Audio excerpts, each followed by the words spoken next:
ॐ स इन्महानि समिथानि मज्मना कृणोति युध्य ओजसा जनेभ्यः अथा च न श्रद्दधति द्विषीमत इन्द्राय वज्रं निघनिघ्नते वधम् इन्द्राय वज्रं निघनिघ्नते वधम् ॐ स इन्महानि समिथानि मज्मना कृणोति युध्य ओजसा जनेभ्यः अथा च न श्रद्दधति द्विषीमत इन्द्राय वज्रं निघनिघ्नते वधम् इन्द्राय वज्रं निघनिघ्नते वधम् ओम। आज के मंत्र में परमात्मा के लिए कहा कि वास्तव में परमात्मा ही जय और विजय के प्रदाता हैं। ठीक है, ये मंत्र में स्पष्ट कहा है कि परमात्मा ही सब वध को अपने वज्र से मारता है। और बड़े बड़े युद्ध में योद्धा होकर देखो, सह इत वह इंद्र ही युद्ध योद्धा होकर मज मना ओज से अपने पवित्र कारक ओज से महीना महानि समिथानि बड़े बड़े संग्रामों को जनेभ्य मनुष्यों के लिए कृणोति करता है। तो बड़े बड़े युद्ध हो, खाली युद्ध मतलब ये भौतिक जो युद्ध देखते हैं, लड़ाई, इतने अर्थ नहीं करना। संसार का हर संघर्ष क्या है? युद्ध है। एक विद्यार्थी पढ़ाई कर रहा है, परीक्षा लिख रहा है, वो भी एक संघर्ष है, उसका युद्ध है। परीक्षा हाल में जा रहा है, युद्ध के मैदान में जा रहा है। और यज्ञ को तो युद्ध कहा है। आप पढ़ लेना आर्य विनय ने, विदथ कहा है। विदथ माने यज्ञ और युद्ध, नाम भी विदथ है। तो यज्ञ भी एक युद्ध है। अभी आपने 101 कुंडी हवन किया, कितना पुरुषार्थ करना पड़ा है कि नहीं? उसको बोलते हैं युद्ध स्तर में चल रही है तैयारी, बोलते हैं ना भाई। तो भी एक युद्ध है। बड़े बड़े यज्ञ करना, सोमयाग करना, अश्वमेध यज्ञ करना, राजस्व यज्ञ करना। आप भी दैनिक हवन करते हैं, इसकी भी तैयारी करनी पड़ती। देखो 10 मिनट पहले सब सामान लगाना, जब जचाना, संविधा सामग्री फोड़ के रखना, तैयारी करनी पड़ती है। तो यज्ञ हो चाहे युद्ध हो चाहे बड़ा बड़ा कोई भी संसार का काम हो, तो हर कामों में यहाँ पर कहा कि परमात्मा ही वास्तव में अधाचना, वो पीछे से, ठीक है, युद्ध के रूप में, योद्धा के रूप में लगा रहता है। और त्रिशीमते इंद्राय सरस्वती, वो जब परमात्मा इस प्रकार से मनुष्यों के लिए संग्राम में सहायता करता है, उसके बाद ही अधाचन, उसके बाद ही अनंतर माने बाद ही लोग उस पर श्रद्धा करते हैं। माने ईश्वर ही सफलता को दिलाता है। क्यों दिलाता है अभी बताऊंगा मैं आपको प्रमाण से। क्योंकि परमात्मा इंद्र है, ठीक है जी, और इंद्र ही सफलता को दिलाता है। तो इंद्र क्यों कहते हैं उसको? वो कैसा इंद्र है? तो अभी तक एक आया है कि जो वधम, संसार के समस्त वधों को स्वयं वध करता है, मारता है। तो वध माने जितने भी वध करने के योग्य प्राणी मान लो, दुष्ट आदि हैं, हिंसक लोग, यहाँ प्रत्याय हिंसा को एक अर्थ ये भी कहा है। और जितने भी ऐसे महान श्रेष्ठ संघर्ष होते हैं, तो उन सब को विजय, उन सब में विजय दिलाने वाला परमात्मा है। तो वहां पर जो हिंसक तत्व है, हानिकारक तत्व है, विघ्न है, बाधक तत्व है, उन सबको भी वज्रम निघनिघ्नते, परमात्मा अपने वज्र से मारता है, माने की बाधाओं को हटाता है, असफलता दिलाता है। तो वो जो परम पिता परमात्मा है, उसको सचिपति इंद्र का है। सचिपति क्या कहा वेद में? सचीपति। और इसका अर्थ भी आपको बताता हूँ। सचीपति माने क्या होता है? सचीपति का अर्थ होता है, देखो पूरा मंत्र बोलता हूँ, भूयान रात्या सत्यापति, है ना सत्यापति। तो सत्यापति स्वम इंद्रासी विभु प्रभु इति त्वा उपासमहे वयम। तो परमात्मा को प्रभु भी नाम है, वो प्रभु है।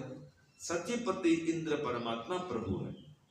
तो पुराणिक जगत में सची कहते हैं, इंद्र की पत्नी नाम क्या है? सची है।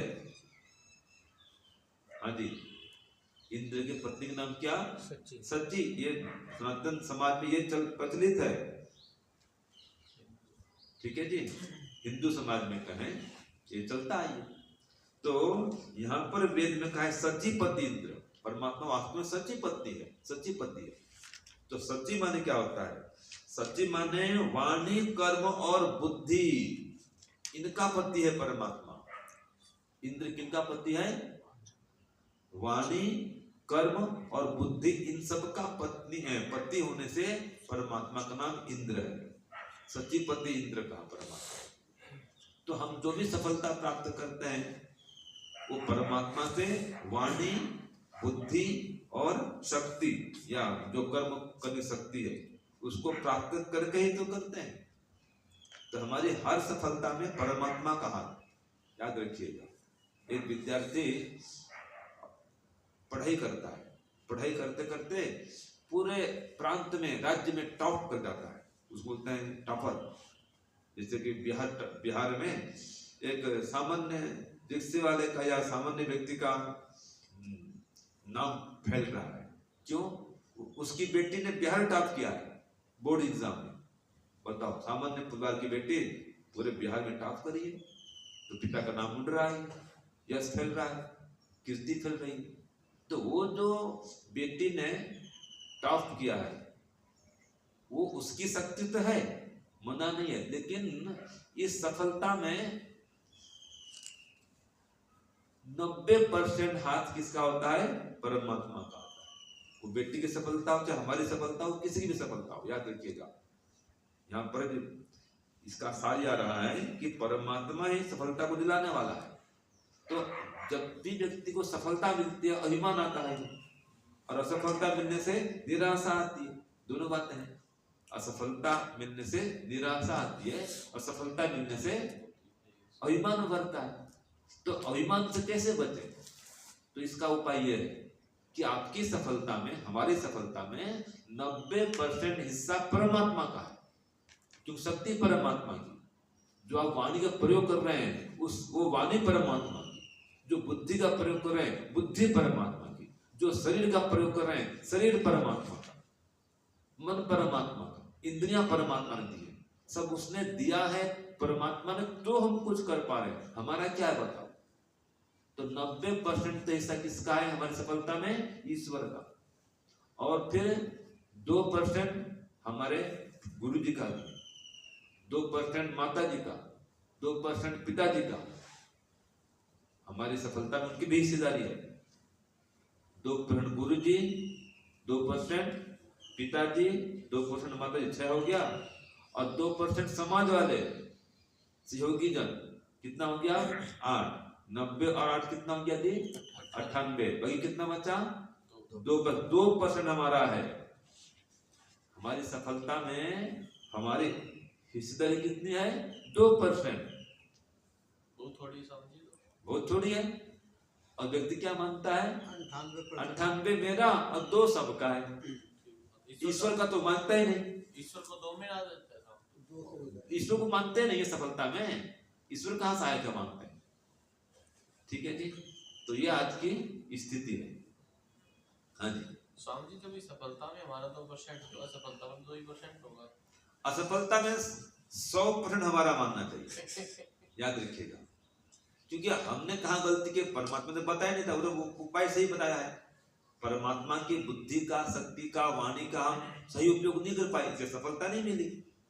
तो सफलता में तो अपने हिस्सेदारी कितना मानो? 2%। और असफलता में क्या मानो? 98% हमारी असफलता है और 2% अन्य कारणों से। किसी का दोष हम नहीं लगा सकते, अन्य कारण से बोल सकते हैं। 2% अन्य कारण, बाह्य कारण बनेंगे असफलता में कारण, और 98% हम कारण बनेंगे। तो अभिमान कभी नहीं उभरेगा। तो देखो अभिमान क्यों उभरता है, अभिमान से हानि क्या होती है, अभिमान का नाश कैसे करें, ये बढ़िया विषय है। तो अभिमान तब उभरता है कि अभिमान व्यक्ति क्यों करता है, तो जब सफलता प्राप्त करता है, उसका नाम फैलता है, यश फैलता है, कीर्ति उड़ती है, हाँ भाई वाह कितना अच्छा काम हो गया, तो जहाँ वाहवाही मिलती है तो अभिमान उभरता है, सीधी बात। धन मिलता है अभिमान उभरता है, बड़ा पद मिला अभिमान उभरता है, नौकरी मिल गई अभिमान उभरता है। देखना सामान्य व्यक्ति भी जब बड़े पद में चला जाता है, नौकरी करता है, जो बड़े बड़े पद में जाकर के अभिमानी हो जाता है, अपने मित्रों को भूल जाता है, कई बार तो माता पिता को भूल जाता है। हाँ बड़े अधिकारी बने, ऐसे भी कहानी आई है। एक बेटा कलेक्टर था, तो पिताजी गांव का रहने वाला, तो धोती कुर्ता पगड़ी बांध करके चला गया बेटे से मिलने के लिए। तो भाई मेरा बेटा कलेक्टर है, तो पहले तो उसको ही रोक दे रहे, कैसे आदमी हमारे साहब को बेटा बोल रहा है, शर्म आती है। अरे भाई मेरा बेटा है, तो जिद किया उसने, तो ठीक है चलो बोलते हैं कि साहब जी एक गरीब निर्धन व्यक्ति आया है, किसान है, कोई ऐसा लगता है कि कब से मेला कुचला कपड़ा पहना है, बोलता है कि आपका पिताजी है वो। अब चुप, क्या बोलते है, तो गांव का तो पता है पिताजी किसान है, तो अब मिलना चाहता है, हट कर रहा है, तो ठीक है भाई आने दो। सब बैठे हैं इसके, अब जैसे कहा अरे बेटा तो यहाँ बैठा है, ये वो पहचानने से इनकार कर दिया, सबके सामने पहचानने से अपने पिता को इनकार कर दिया। क्या बोलेंगे उसको पुत्र बोलेंगे, कुपुत्र बोलेंगे उसको। अब तो सारे कलेक्टर हो गए जी, है कि नहीं है। तो यह अभिमान की चरम सीमा है, अपने पद की गरिमा को कैसा मानता है, देखो अपने पिता को नहीं पहचान रहा है। तो ऐसा अभिमान उभरता है बड़े पद को पाने से, व्यक्ति पिता को भूल जाता है, मित्र की बात क्या करें, गुरु की बात क्या करें, है कि नहीं, सहयोगी की बात क्या करें, अपने को सर्वे सर्वा मानता है, मैं बहुत जानता हूँ, बहुत योग्य हो गया हूँ, बहुत विद्वान बन गया हूँ, बहुत धनवान बन गया हूँ, बड़े पद में आ गया हूँ, ऐश्वर्यवान हो गया हूँ। तो जब व्यक्ति को सफलता मिलती है, पद मिलता है, प्रतिष्ठा मिलती है, यश कीर्ति फैलती है उसकी, तो अभिमान उभरता है, इसलिए अभिमानी व्यक्ति हो जाता है। तो अभिमान से हानि क्या होती है, अभिमान से हानि ये होती है उसकी उन्नति रुक जाती है, आगे प्रगति नहीं होती, लोग सहायता नहीं करते, घमंडी मानते हैं, अभिमानी मानते हैं, और उसकी फिर आगे उन्नति रुक जाती है। वो तो अपने को सर्वस्व मानता है कि सलाह लेता नहीं, पूछता नहीं, मनमानी काम करता है। जब मनमानी काम करेगा तो धोखा खाएगा, फिर चोट खाएगा, हानि होगी, नुकसान होगा, फिर चिंता न करेगा तो हो सकता हाँ भाई मुझे कुछ पूछना चाहिए था, फिर अगले स्वयं काम करता है, मैं समर्थ हूँ, सर्वसमर्थ हो गया हूँ, किसी को पूछता नहीं, सलाह लेता नहीं, तो ऐसा काम करता है। ऐसा काम करता है तो घाटा होता है।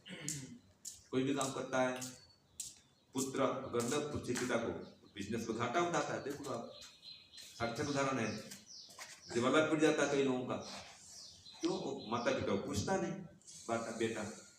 तो जहाँ अभिमान उभरता है जी, फिर व्यक्ति पूछता नहीं, सलाह लेता नहीं, फिर ठोकर खाता है। फिर कोई गिल्ला व्यक्ति ठोकर खा के समझता है, फिर समझते भी नहीं ठोकर खाने के बाद, ऐसे लोग भी होते हैं। तो अभिमान से हानि ये होती है कि इसकी उन्नति रुक जाती है, सफलता रुक जाती है, और फिर नुकसान उठाना पड़ता है।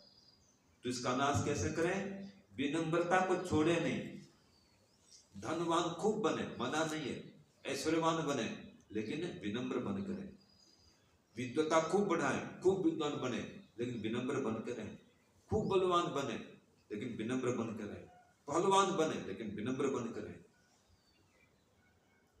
तो विद्वान बने, बलवान बने, गुणवान बने, रूपवान बने, कीर्तिमान बने, सब कुछ बने, लेकिन विनम्रता को नहीं छोड़े कि ये मेरी शक्ति नहीं है, ईश्वर की शक्ति है, ईश्वर ने वाणी दी, ईश्वर ने बुद्धि दी, ठीक है जी। तो वो परमात्मा सच्ची पत्ती है, वाणी कर्म बुद्धि सबको देने वाला है परमात्मा, तो उसको ना भूलें। फिर गुरु जी को न भूलें, गुरु ने जान दिया है, गुरु लिखा है पढ़ाया, आज जो पद मिला है, जो योग्यता बनी है, गुरु कृपा है। जो आचार्यगण हैं, गुरुजन हैं, उनकी कृपा है, उनको न भूले। माता पिता ने बचपन से सिखा कर पढ़ाया है, बढ़ाया, बड़ा किया, तो यहाँ तक पहुंचा हूँ। माता पिता को न भूले। वाणी कर्म बुद्धि बोले। हाँ जी, उसको सचिपति इंद्र कहते हैं। ये अथर्ववेद का मंत्र है 13:446। उसमें परमात्मा को सचिपति इंद्र कहा है, और उसका अर्थ दिया है वेद में, वाणी कर्म और बुद्धि के स्वामी सचिपति इंद्र। तो ये इसने दिया है। तो वो परमपिता परमात्मा व्यापक है, विभु है, प्रभु भी कहा है। ये तो एक अर्थ है, और भी अनेक अर्थ हो सकते हैं। हाँ जी राठी साहब जी, ये एक ही अर्थ नहीं है। सचिपति का अर्थ और भी हो सकता है। ये तो किसी व्याख्याकार ने एक अर्थ लिखा है। एक शब्द के कई कई अर्थ होते हैं, तो और भी अर्थ हो सकते हैं। एक में हमको नहीं रहना। क्यों आचार्य जी? हाँ जी, और भी अर्थ हो सकते हैं ना भाई। इंद्र किस विषय में लिया जा रहा है उससे संबंधित ले लो। हाँ, यहाँ पर सचिपति का अर्थ बता रहा हूं मैं, तो और भी अर्थ हो सकता है इसका। ये तो एक अर्थ है। तो ये कह रहा है मंत्र जो कि इन महानि समिथानि मजमना किणोति युद्ध ओजसा जनेभ्य। वो परमात्मा महानि समिथानि, बड़े बड़े संग्रामों को मनुष्य के लिए अपने पवित्र कारक ओज से करता है, योद्धा होकर करता है। देखो युद्ध का वो स्वयं लड़ाई लड़ता है प्रकाश हमारे लिए, माने बुद्धि देता है, जान देता है, बल देता है। इसका मतलब ये है, आकर खुद हथियार पकड़ लड़ेगा नहीं, बुद्धि देगा, जान देगा और हमारे लिए युद्ध लड़ेगा। तो ईश्वर से शक्ति, सामर्थ्य, बल, बुद्धि, मन, इंद्रियां, शरीर पाकर के ही हम लोग या जीवात्मा बड़े बड़े कर्म को करने में समर्थ होता है। बड़े बड़े यज्ञ करता है, युद्ध करता है, संग्राम जीतता है, चुनाव लड़ता है, चुनाव जीत रहा है। आजकल देखो मंत्री बन रहे हैं, एमएलए बन रहे हैं, परमात्मा भूल जाते हैं जी। जनता को मानते हैं, जनता भगवान है, जनता ने वोट दे जिता दिया। अरे भाई, इसमें परमात्मा का भी हाथ है, परमात्मा को मत भूलो। तो ये जय और विजय को दिलाने वाला परमात्मा है।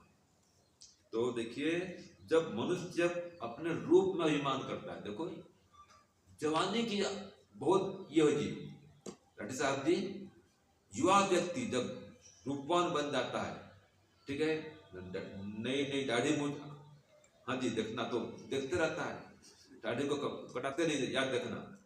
जब नई नई दाढ़ी आती है, दाढ़ी मूछे जल्दी व्यक्ति कटाता नहीं, दाढ़ी बढ़ाता है जी, फैशन है आजकल, है कि नहीं? अभिमान उभरता, अब मैं जवान बन गया हूँ, युवा हो रहा हूँ, दाढ़ी मूछा गया।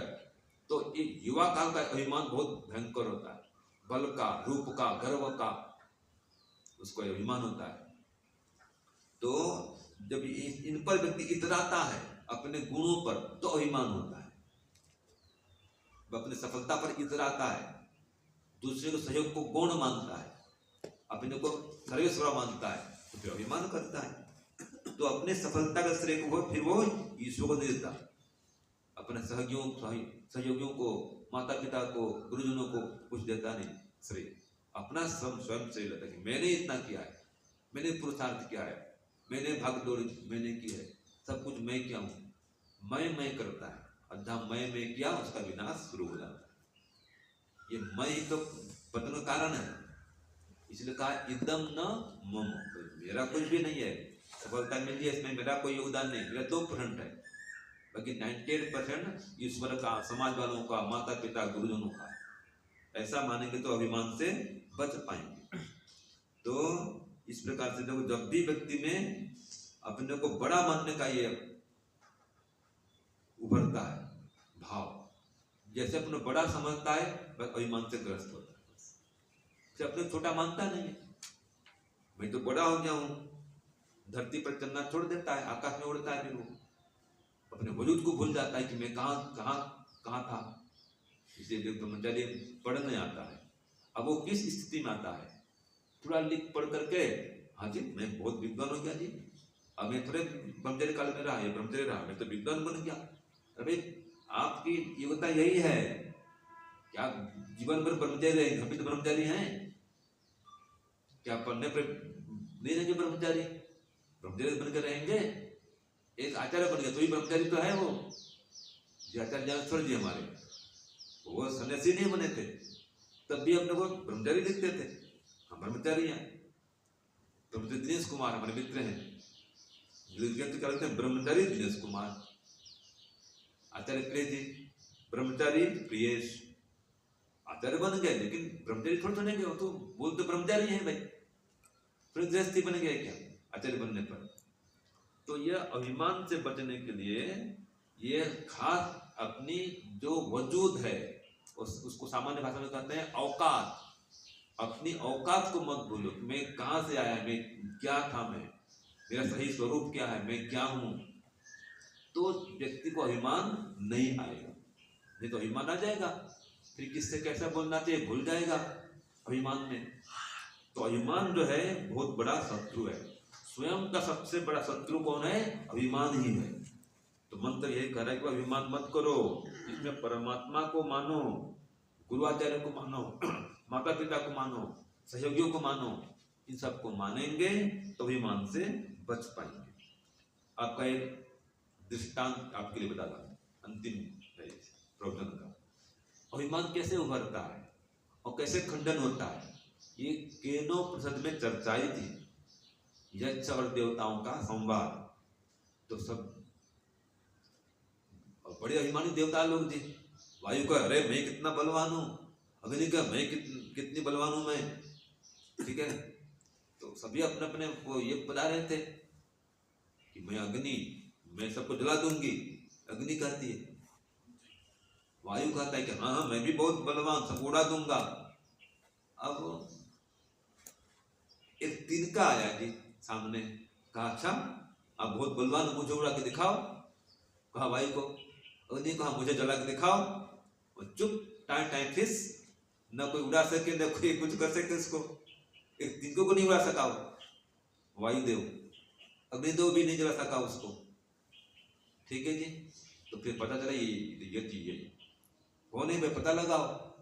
फिर एक यक्ष प्रकट हुआ, ठीक है, पता चला भाई ये तो देवताओं का अभिमान तोड़ने के लिए यक्ष प्रकट हुआ और ये सब ये नाटक किया था।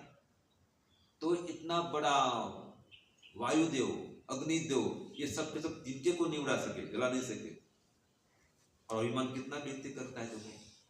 तो वह यक्ष और देव संवाद में ये बता दिया गया कि अभिमान नहीं करना चाहिए। तो आज का मंत्र यही कह रहा है कि परमात्मा ही सब सहायक होकर करता है, बड़े बड़े संग्राम को योद्धा होकर आपको विजय दिलाता है, माने सहायता करता है। इसलिए उसकी सहायता को भूले नहीं, माता पिता गुरु को भूले नहीं, दान दाता भाई को भूले नहीं। ईमान से बचें और विनम्र करें तो जीवन में खूब उन्नति करेंगे, प्रगति करेंगे और सफलता पाएंगे। ओम शांति, ओम शांति, सबको सादर।